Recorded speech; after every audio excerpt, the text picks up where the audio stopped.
Bubungad ko na, grabe, after nung sunog, naresolba yung naresolba. Meron na namang gastos na ginawa ng ibang tao. Grabe. Alam mo yung iisipin mo pang parang may gumagawa ng paraan para gastos ka ng gastos. Wala kang maipon at ganito ganyan. Parang nilulugi ka, spiritual and physical, na pag i-connect mo is may mga iba talagang kung may gumagawa na sa spirit world, may nakokontrol silang ibang tao na gagawa yun para sa kanila kasi nandito nga ako sa physical. Nakakainis. Ang sarap ng tulog ko nun eh. Napakasarap. Meron yung una, bug, bug, sabi sa pintuan ko. Tapos, mamaya, bug, bug, bug, bug, bug, na parang sisirain yung pintuan. Tapos, tinignan ko kung sino yun. Kasi alam ko na, lasing na bumaba. And yung aso din naman namin, kahit husky yun, mabait yun. Andun lang siya, tapos mananahol. Wala lang.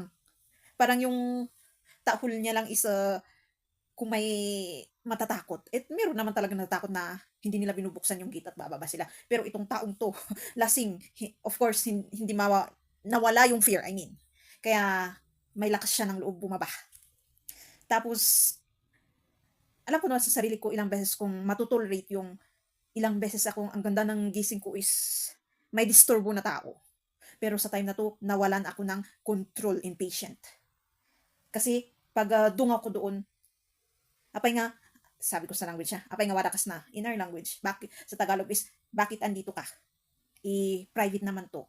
Kung yung pinapaupa, dyan lang sa taas or yung sa taas ng ito, yung dalawang floor na yan, private na po to.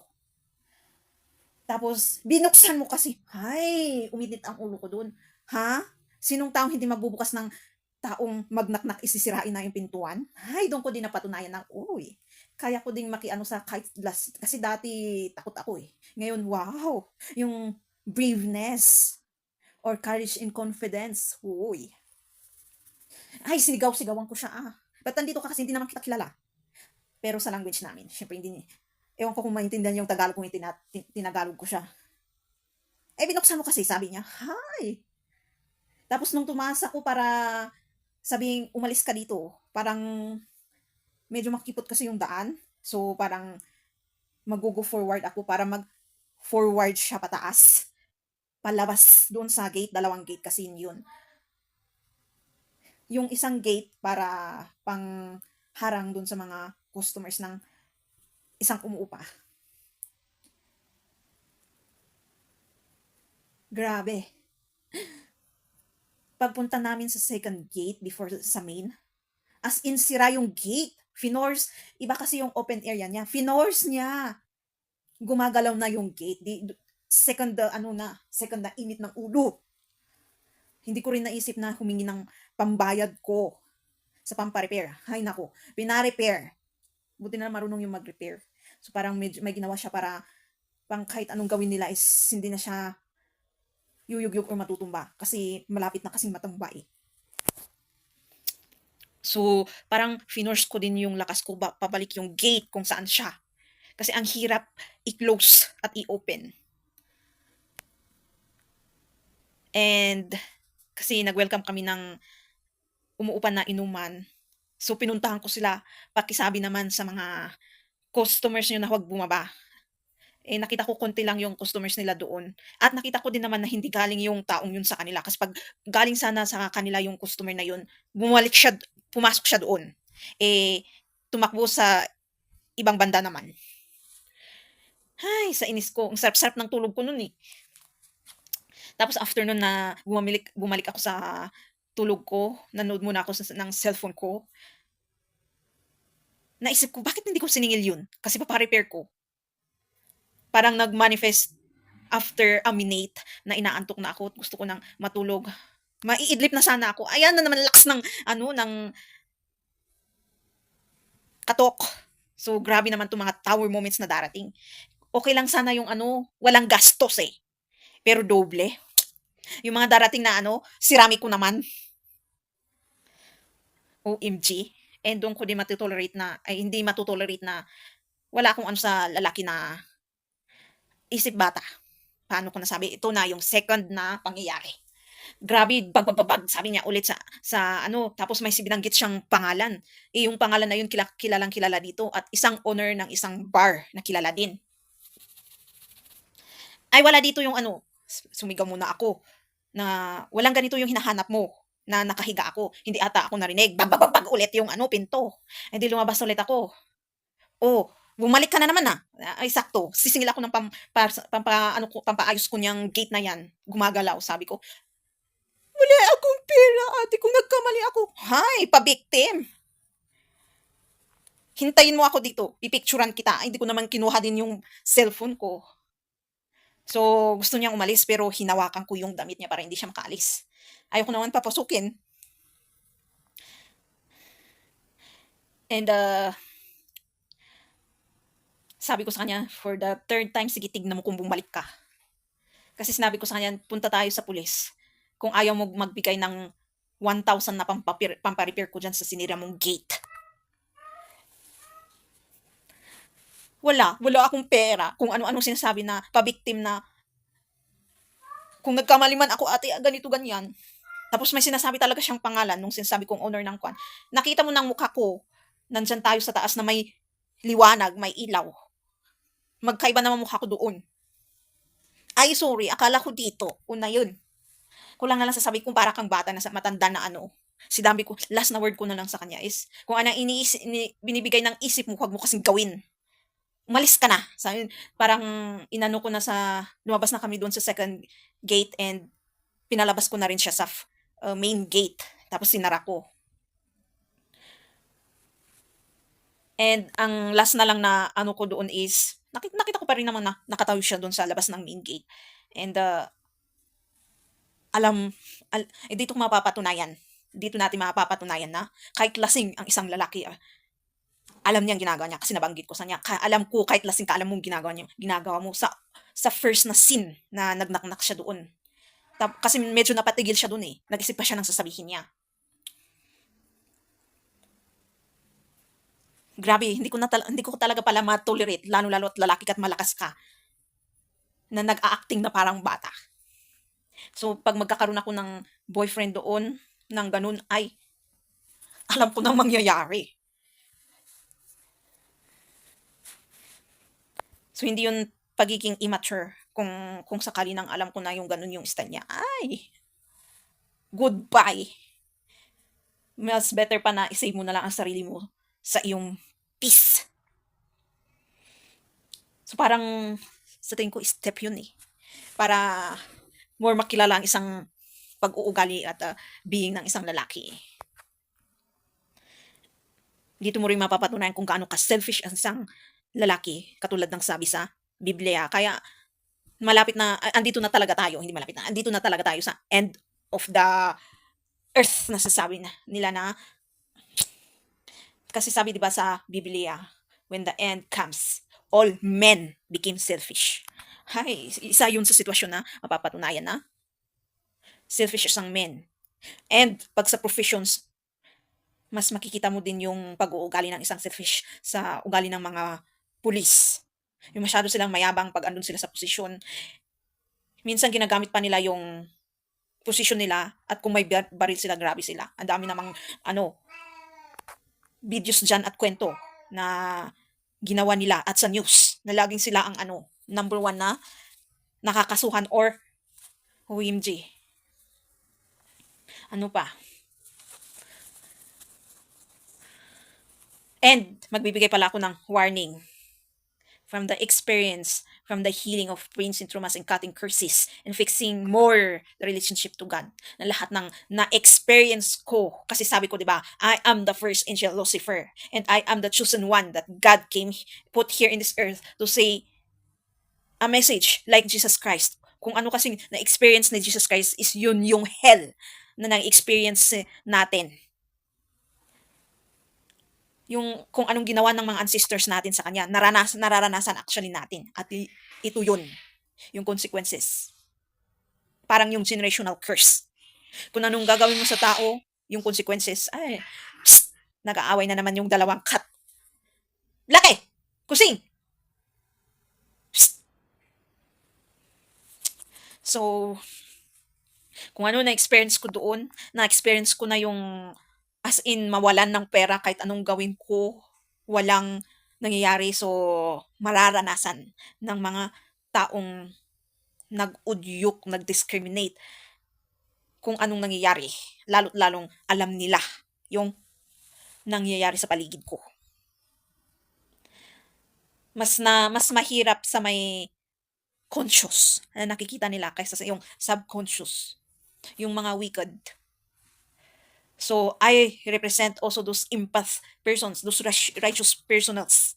Pero para makuha niyo yung total protection as an empath, kind person, you have to heal yourself, spirituality, from pains and traumas, and cut your generational curses.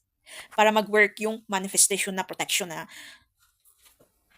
na manifest para sa atin. Makukuha mo yung parang biglang bumait ang mundo sa'yo. Yung alam mong masama ang ugali dati, parang, uy, pero sa iba, ganun pa rin siya.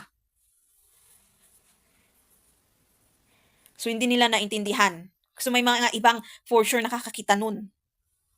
And of course, bakit mapait yung itong taong to sa kanya, tapos sa akin, hindi. Kasi, may dapat din silang gawin para sa sarili nila, para makuha nila yung pagiging mabait ng universe. Kasi tayo ang part ng universe na yun. We revolve in one energy, but formed in physical as human being. Spirit world, pag wala na tayo sa human body energy. Oo, tama yung mga kumakalat sa online, any kind of platform, that we are one with the universe. Kahit sabi ko is, ang half ko is yung universe at ako yung half as a human being. Sinabi ko yan sa isang channel ko which is English. Pero may something supernatural magic na ginawa ang Diyos na kahit idigdib natin, huwag na lang. Kasi kahit naman ako, hindi ko rin ma-explain. Basta ganun yung layman's term. Napaka impossible pero possible pala sa power ng Diyos. Kaya hindi totoo yung sinabi nilang God is imperfect. Yung gusto lang nilang paniwalaan. Yung mga teaching na ginawa ng ancestors na pinasa nila sa atin. At pinaniwalaan naman ng iba. Kasi mas parang naantig sila doon. Kasi doon nagre-resonate, doon sila nagre-resonate.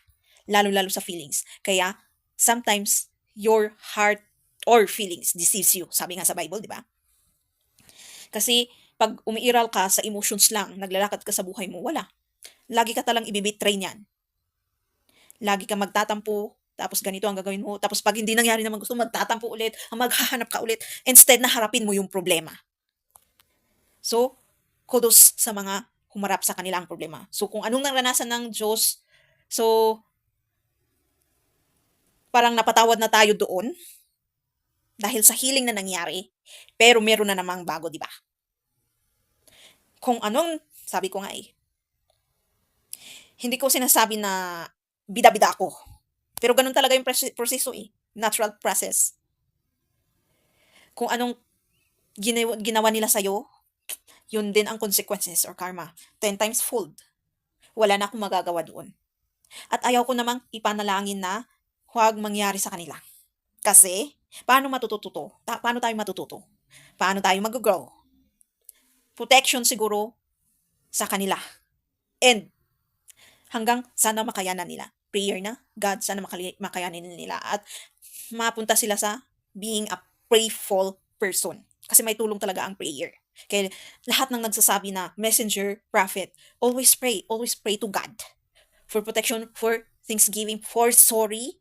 Kasi yung sorry na yan is isang sign din na accountability, repentance sa Kanya.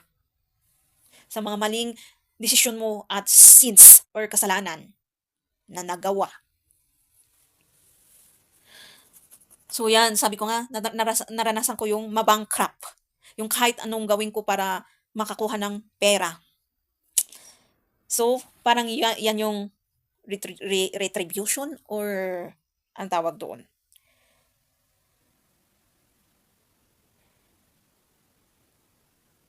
Nakalimutan ko na. Basta nandun sa consequences karma. So, sabi ko nga sa isa sa video ko is dito natin mapapatunayan kung sino talaga ang maka-Diyos na tao.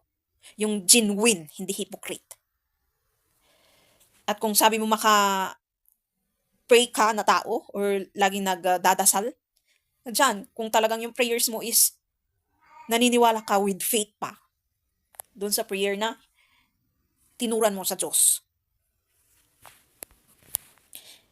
na nawawala kasi yung ano eh, yung lahat ng ipipray mo is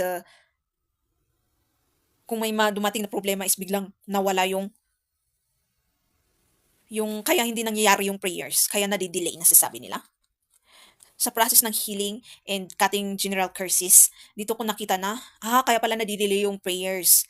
Kasi may part na bumabalik ka sa ano na negative energy mo na sinisisi mo na naman yung mundo, sinisisi mo na naman yung experience mo, blaming, complain. Na okay lang naman magsabi din na pagod ka, kasi normal lang yun, human is not perfect. Talagang madaling mapagod is basta aminin mo lang sa sarili mo. Accountability na rin yun. Hanggang mapunta ka dun sa peak na malakas ka na. Na kahit anong emosyon is tinitignan mo kung tama ba yung emosyon na to na kailangan mong magtampo. Kasi may part na, wait, enough ko. Ngayon ko lang ba inon yung ano ka? Baka salita ako ng salita kanina, wait lang. Sa timer, nagkalituan tayo. Parang 23 seconds pagkakaintindi ko dun sa 23 minutes. So, ayan. Short na lang kasi mahaba na naman. Kaya mag-ingat talaga tayo sa gagawin natin sa kapwa natin. Hindi lang ko sinasabing ako lang, pero let's view the big point that represents a one's story. And may part na alala pala ako. Ay, yun, nakalimutan ko ulit. Short memory o na yun. Parang ayaw pa, parang isa sa important na message yun na conversation namin.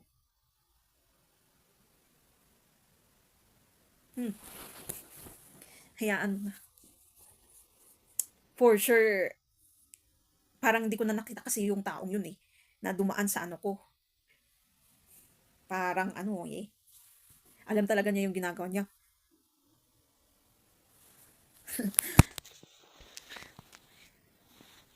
Hindi yun for sure lasing na lasing. Parang may gustong nawi-weirduhan ako. Parang ang tingin talaga nila sa akin is ang daling makontrol. So parang nag-aano talaga ako na no, no, no lagi. Kung kailangan makipag-argue para sabihin no. And lalo-lalo sa mga hayok sa laman ng babae ng mga lalaki. Yung akala nila ang dali-dali nang nakukuha yung mga babae.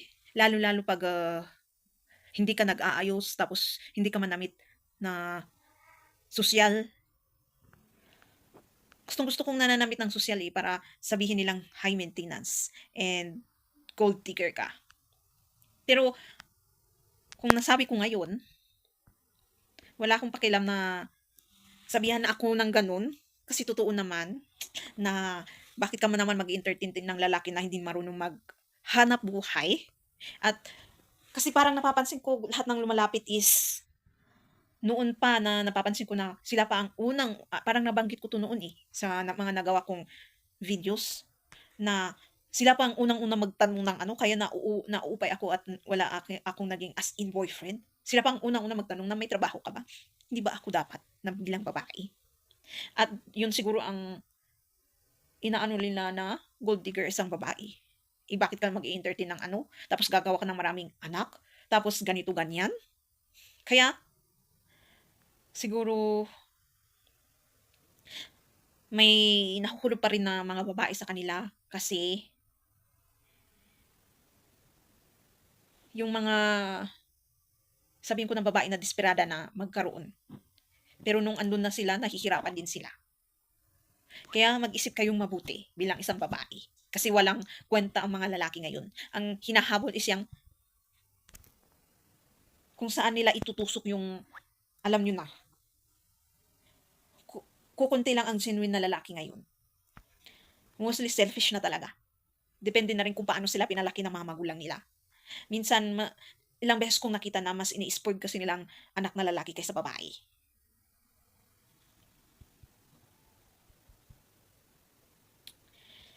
Yung wala ka na yung magulang na magsasabi na ganito dapat ang isang lalaki.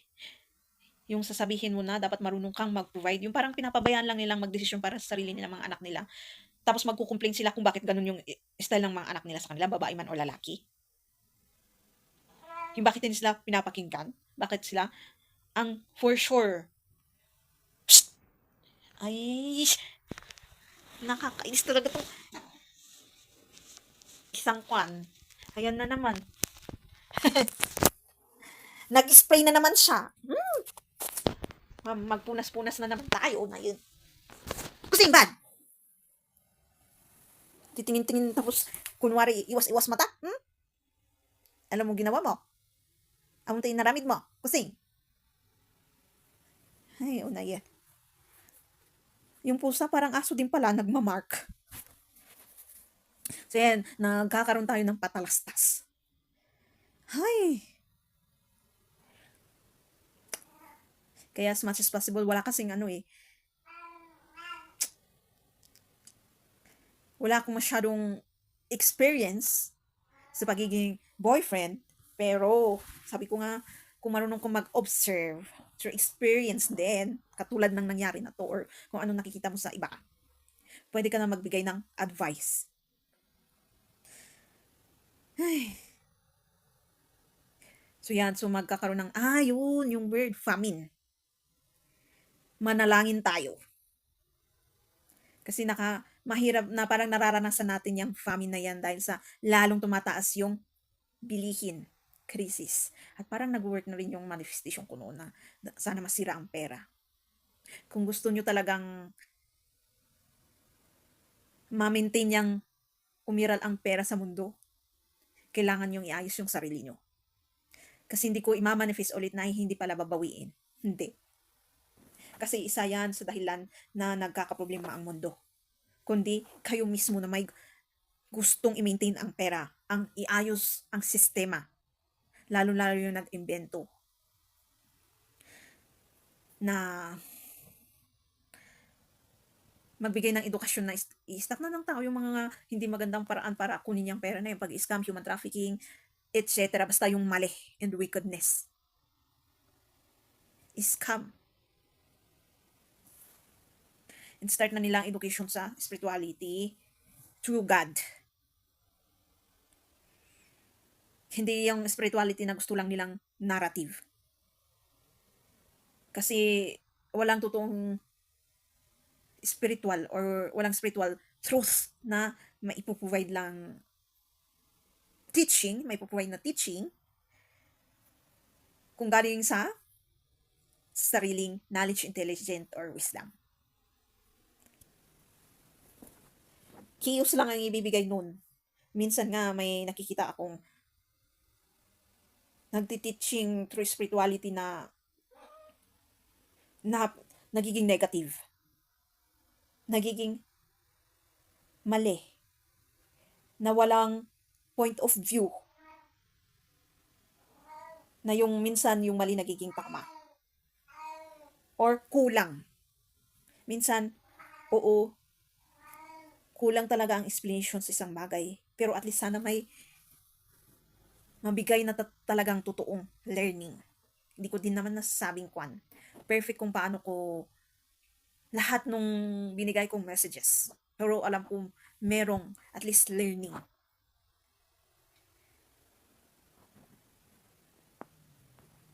And bago ka magbigay talaga kasi ng isang teaching through spirituality, kailangan mo mag-healing. Kasi meron yung, tama naman yung yung sinasabi, pero yung mafe-feel mo yung sakit. Kahit tinype niya yun. Kasi minsan wordings, di ba? Mararamdaman mo yung nag-post, yung energy niya. Na parang may gusting turan, i-deny, i-save, lalong-lalo yung mga maling desisyon na wala silang ginawang kasalanan or masama. Mas maganda pang aminin meron.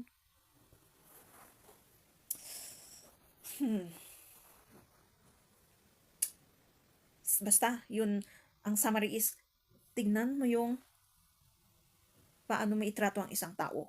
Kasi, yun din ang consequences na darating sa'yo. How you will treat others, the consequences, you will know. What is that consequences, or it will happen. Actually, it will really happen.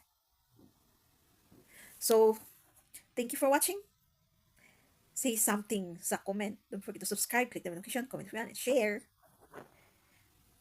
So, hangdun na lang tayo. Another learning.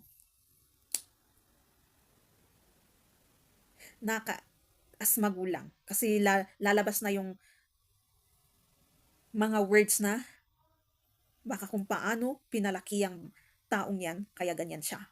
Or kung yung kahit magulang niya is pinalaki naman siya ng tama, baka pagkatao talaga niya. Marami ng taong magsasabi niyan. Kasi naging conscious na tayo sa awakening and enlightenment. So, hindi kayo mahihiyan ng ganun. Kung hindi, kapal talaga ng mukha nyo. Kung ganun. Walang shame talaga sa system. Nasa maling banda ng shame. Mas maganda pang, I mean, na maramdaman mo yung shame na nasa mali ka na. Kasi, kahit hindi mo sabihin pero alam mo yung pakiramdam ng shame na sinasabing, ay oo nga, mali ako doon. Alam nyo naman yung feeling na nun. A sign of accountability din yun. Inaamin mo. Kaya minsan nananahimik yung isang tao pag ganun. And alam mo na yung identity mo na sasabi nila. And sa next video na yung mga satisfaction, ganun. Tapos yung hindi, yung maling pagbubuhat ng bangko, ganun. See you. Ay! Wait! Dito ko rin napatunayan na madaling ang isang low vibrational or immature na tao is madaling makontrol. Masapian. Kahit alam nila, inisip nila. Pero sabi ko nga noon, mga topic ko is naaninag ko na kinokontrol tayo through our ego and pride, yung pagka-selfish natin. Kasi pag lagi siyang may binabanggit na word is may kasamang kami. Tapos nung bumalik siya na second na, 'di ba sabi mo kami? Ano sasabi mo kami? Wala akong kasama. Sabi niya. So, oh, parang ganun na may naaninag ka. 'Di ba? So, gustong-gusto ba talaga ng mga low vibrational or immature na tao na magpa-control through their selfish and ego and pride?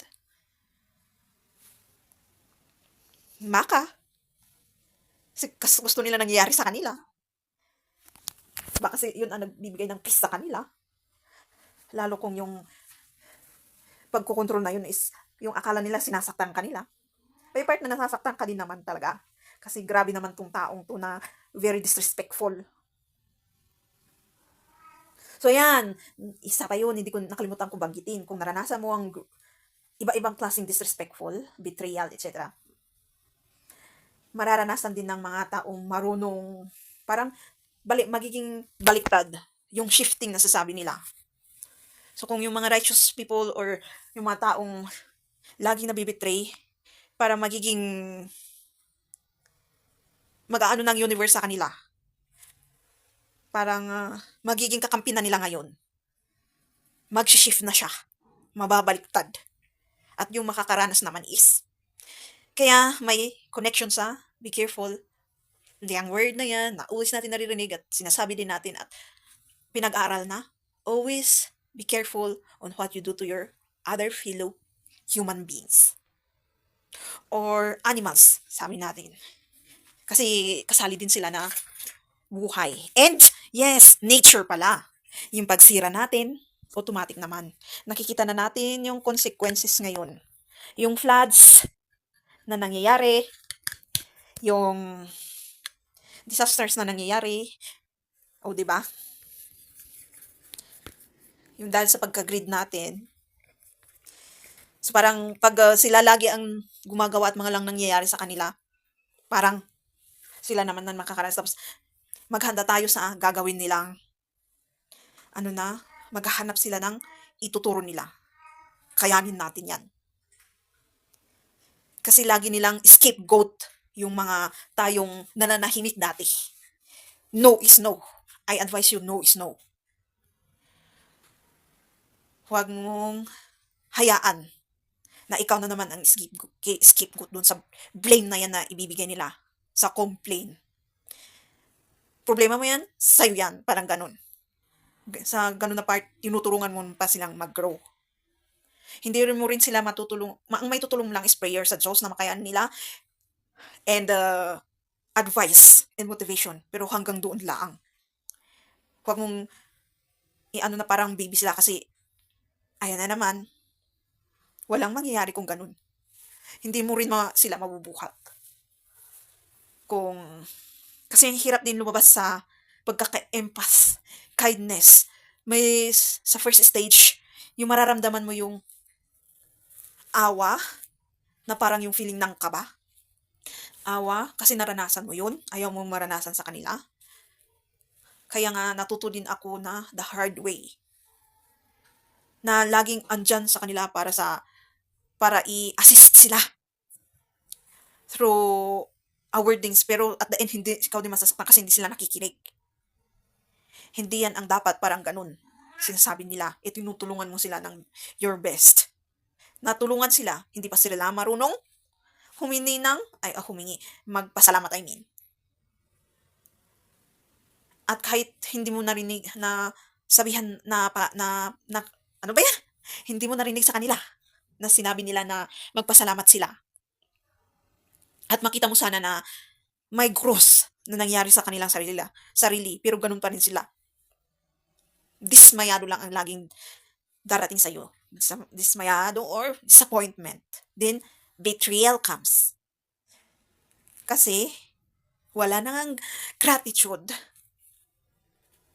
Binastos ka pa sa tulong na yun, spirituality. And, kung alam ng spirit din kasi yung lagi mo silang pinagpipray, kaya mag-ingat ka din sa tinuturan mong prayer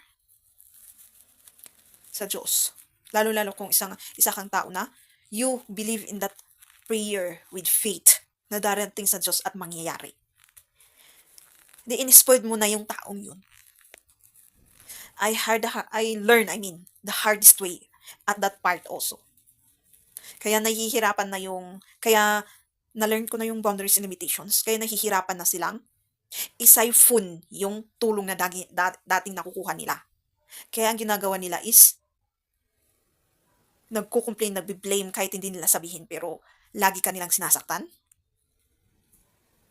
Na sinasabing, di ba? Kahit hindi nila sabihin na, pero sa sitwasyon, kung paano sila umakto, kung paano kanila i-disrespect, bastusin. Na di ba sabi ni God or sa Biblia, help one another. Mali namang help ang gusto nila. Gusto nila may magbuhat para sa kanila. Di ba?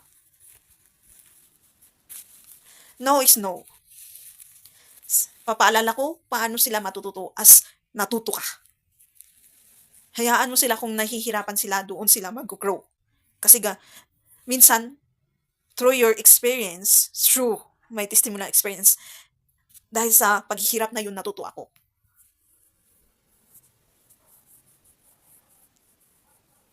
At gano'n naman talaga ang proseso, di ba?